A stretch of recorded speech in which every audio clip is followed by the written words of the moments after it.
ఇది కేవలం సమాచారంగా మాత్రమే భావించండి. వైద్య నిపుణులను సంప్రదించండి. సమ్మర్‌లో వచ్చే ప్రత్యేకమైన కండిషన్స్ కొన్ని ఉంటాయి మనకి. ఒకటి డ్రై హీట్ ఉంటుంది బాగా. 2 ఏసీలు బాగా వేసుకుంటాం. ఏసీ ఇంపాక్ట్ ఎలా ఉంటుందండి కళ్ళ మీద?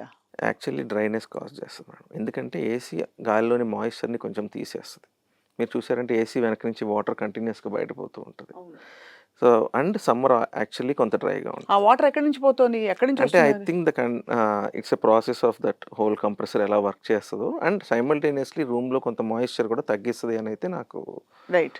తెలుసు చదివిన స్టడీస్ ప్రకారం.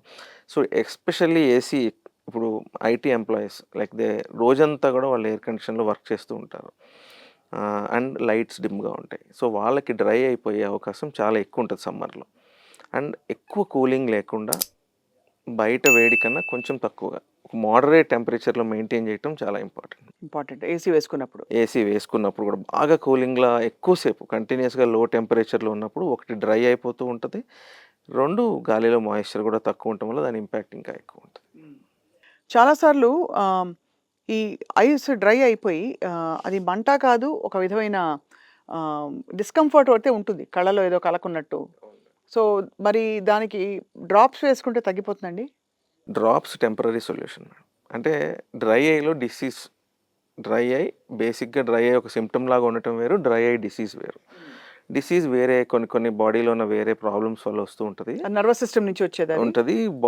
కొన్ని డిసీజ్ ఉంటాయి మేడం. స్టాగ్రెన్స్ అని ఒక ఎగ్జాంపుల్ ఉంది. బాడీలో ఉన్న గ్లాండ్స్ సెక్రీట్ చేసే గ్లాండ్స్ డ్రై అయిపోతూ ఉంటాయి అందులో. వాళ్ళకి కళ్ళు, నోరు, నాలుక కూడా వెండిపోతూ ఉంటది. దాన్ని ట్రీట్మెంట్‌తో చేస్తాం. కానీ కామన్‌గా వచ్చే డ్రై ఐ మాత్రం పరిస్థితుల వల్ల, బయట ఎండలో తిరగడం ఒకటి, ఇక ఎయిర్ కండిషన్స్ ఒకటి, తర్వాత స్విమ్మింగ్ పూల్స్. సమ్మర్‌లో ఎక్కువ స్విమ్మింగ్ పూల్‌కెళ్తారు చాలామంది. అందులో ఉన్న క్లోరిన్ వల్ల కూడా మన టియర్ ఫిల్మ్ యాక్చువల్లీ టియర్స్ ఏంటి అంటే కంటి మీద ఒక పల్చటి పొరలాగా ఎప్పటికీ కంటిన్యూయస్‌గా ఉంటాయి. అందులో వాటర్, మ్యూకస్, ఫ్యాట్ 3 ఉంటాయి మేడం. సో, ఇది డిస్రప్ట్ అయినప్పుడు వాళ్ళకి ఆ ఫారెన్ బాడీ సెన్సేషన్ అంటే కంట్లో ఏదో నలక గాని, ఇసక గాని ఉన్న ఫీలింగ్ ఉంటూ ఉంటది. అవును. అండ్ ఈ టియర్ ఫిల్మ్‌లో మన కంటిని ఇన్ఫెక్షన్స్ నుంచి ప్రొటెక్ట్ చేసే గుణాలుంటాయి కొన్ని. ఇది డిస్రప్ట్ అయినప్పుడు ఏమైతది అంటే ఈజీగా ఇన్ఫెక్షన్స్ కూడా వస్తూ ఉంటాయి. సో, సమ్మర్‌లో డ్రైనెస్, తర్వాత యూవీ ఎక్స్‌పోజర్ ఎక్కువుంటది. అవునవును. సో, దానివల్ల రెటినా డ్యామేజ్ కూడా ఉంటది. నంబర్ 3 అలెర్జీస్ బాగా ఫ్లేర్ అప్ అయితాయి. ఎందుకంటే ఎయిర్ బాగా డ్రైగా ఉండటం వల్ల అలెర్జీస్ ఫ్లేర్ అప్ అయితాయి. వీటన్నిటి మీద ఇన్ఫెక్షన్స్ కాజ్ చేస్తూ ఉంటాయి. రైట్. ఈ పోలరైజ్డ్ గ్లాసెస్ అంటాం. దానికి అర్థం ఏంటండి? దానికి ఐస్‌ని ఎట్లా కాపాడుతుందది?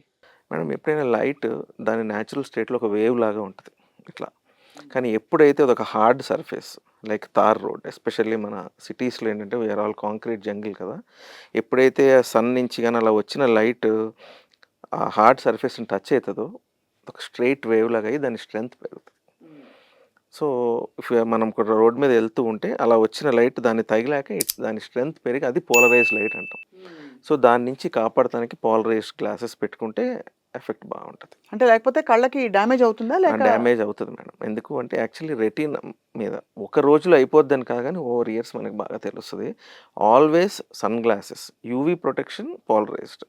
సమ్మర్‌లో మాత్రం యూవీ అండ్ పోలరైజ్డ్ 2 ఉండాలి మేడం. కానీ అందరికీ కూడా ఒక యూవీ ప్రొటెక్షన్ ఉన్న గ్లాస్ పెట్టుకోవడం చాలా ఎసెన్షియల్. సిటీస్‌లో ఎస్పెషల్లీ.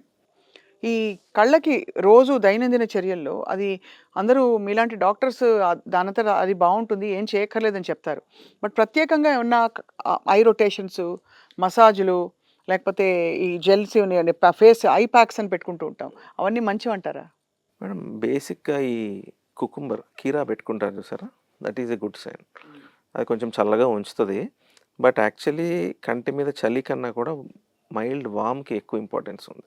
సో, చేతులు ఇలా రబ్ చేసుకొని ఇట్లా వేడిగా ఉన్నాయి పెడితే ఎందుకంటే మన కన్ను రెప్పల్లో సెక్రీషన్స్ వచ్చి కంటిని ఫ్యాట్ సెక్రీషన్ ఉంచాలి. సో, చల్లటి రూమ్స్‌లో ఎస్పెషల్లీ ప్రొలాంగ్డ్ ఏసీ ఎక్కువసేపు 20 డిగ్రీస్ అలా ఉన్న దాంట్లో ఉంటే అది కొంచెం థిక్ అయితూ ఉంటది. ఇలా వార్మ్ చేసి పెట్టినప్పుడు ఆ సెక్రీషన్స్ వచ్చి కళ్ళు మంచిగా అనిపిస్తుంటాయి. అందుకే మీరు గమనించారో లేదో చాలామంది ఇలా చేతులు ఇట్లా అనుకోని కళ్ళ మీద పెట్టుకుంటే అది. కొంత రిలీఫ్ వస్తది. ఇలా. హ్మ్. హ్మ్. అదొకటి. తర్వాత water madam. Water consumption important బాగా. ఒక యావరేజ్‌గా ఒక 50 కేజీస్ ఉన్న మనిషి కాలిక్యులేషన్ ప్రకారం అయితే 2.2-2.5 లీటర్స్ పర్ డే తాగాలి. అంటే 8-10 గ్లాసెస్.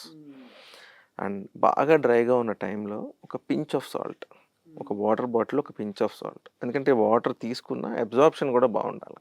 ఓహో! పించ్ ఆఫ్ సాల్ట్ ఏసి తాగేయాలి. అంటే ఇమ్మీడియట్‌గా తాగక్కర్లా. కానీ మనం ఎంత తాగుతున్నాం అనేది ఒక లెక్క ఉండటం కోసం ఎవరి బాటిల్ వాళ్ళు పెట్టుకుంటే విల్ హ్యావ్ అంటే మనకు ఒక ఐడియా ఉంటది. రోజు మొత్తం మీద అట్‌లీస్ట్ 2 బాటిల్స్ అయినా తాగామా లేదా? 2 లీటర్స్. 2-2.5 అడ్వైజబుల్. ఒక 50 కేజీస్ పర్సన్‌కి. మళ్ళీ వెయిట్ పెరిగే కొద్దీ అది కొంచెం పెరగడం, తగ్గడం అట్లా.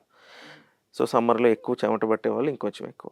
చెమటతో పాటు మనకి అన్ని న్యూట్రియంట్స్, ఎలిమెంట్స్ అన్నీ పోతూ ఉంటాయి. సోడియం ఇలాంటివన్నీ. జస్ట్ ఒక పించ్ మరీ ఎక్కువ వేయకూడదు గానీ, జస్ట్ ఒక బాటిల్‌లో ఒక పించ్ సాల్ట్ ఏస్తే దాని అబ్జార్ప్షన్ చాలా బావుంటది. హెడేక్స్ కూడా రిలీఫ్ ఉంటాయి. చాలామందికి మైగ్రేన్ కాజింగ్ ఏంటంటే ఈ సోడియం ఇంబాలెన్స్ కూడా ఉంటది. సో, కొంచెం సాల్ట్ ఏసుకుంటే అది బెటర్ అవుతుంది.